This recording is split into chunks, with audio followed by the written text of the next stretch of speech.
The house creaked. Old houses do that, I told myself. But my heart thumped a little faster. Mom and Dad were out, leaving me in charge of my little brother Max. He was asleep upstairs, oblivious to the way the shadows seemed to deepen as the night went on. Rain lashed against the windows, each gust of wind making the old house groan like a haunted ship. I tried to focus on my book, but the words swam before my eyes. The silence was broken only by the ticking of the grandfather clock in the hall, each tick a hammer blow against the silence. Outside, a dog howled, the sound mournful and lonely. I wished Mom and Dad hadn't gone out. A flicker of movement outside the window caught my eye. I froze, holding my breath. It was probably just a branch swaying in the wind, but a shiver ran down my spine. I got up and peered through the rain-streaked glass. The streetlight was out, plunging the street into darkness.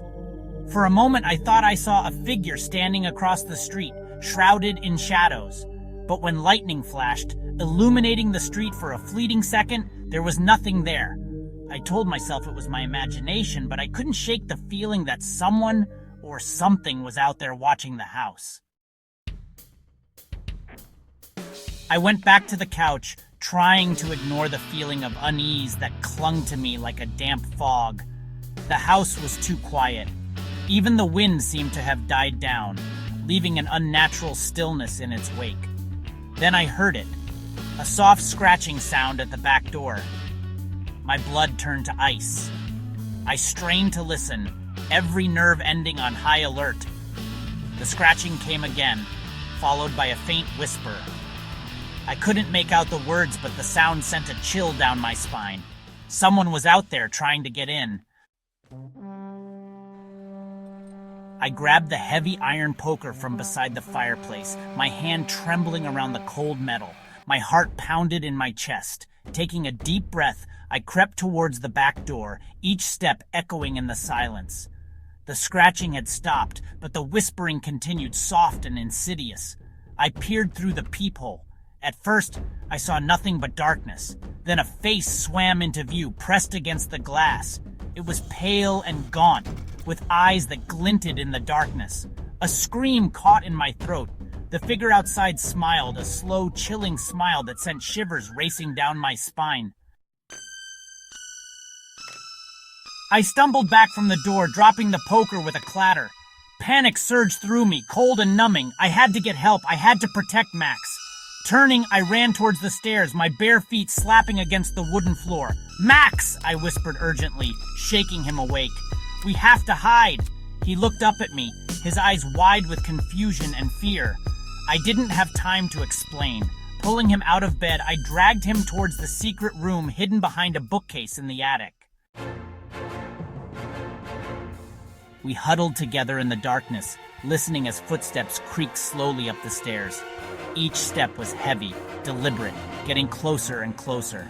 I clapped my hand over Max's mouth to stifle his whimpers, my own breath coming in short, panicked gasps.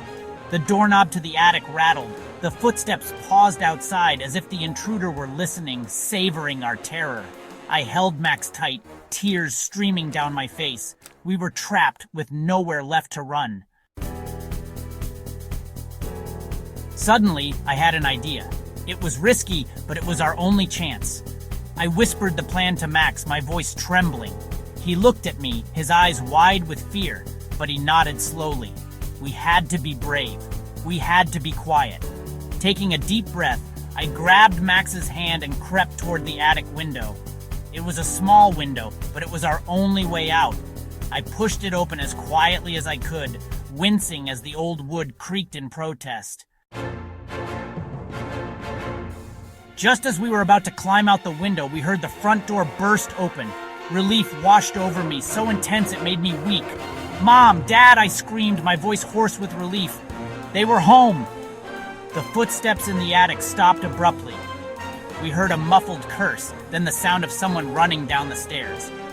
By the time we climbed back through the attic door, Mom and Dad were already searching the house, their faces grim. They never found anyone. The police searched the house and the surrounding woods, but there was no sign of an intruder. They assured us that we were safe now, that it was probably just a vagrant looking for shelter. But I knew what I had seen. That night, lying in bed, I couldn't shake the feeling that someone was watching me. The shadows seemed to twist and writhe on the walls, taking on menacing shapes. I knew deep down that I would never feel completely safe alone again. The house might be old, but the fear it held was new, and it was mine forever.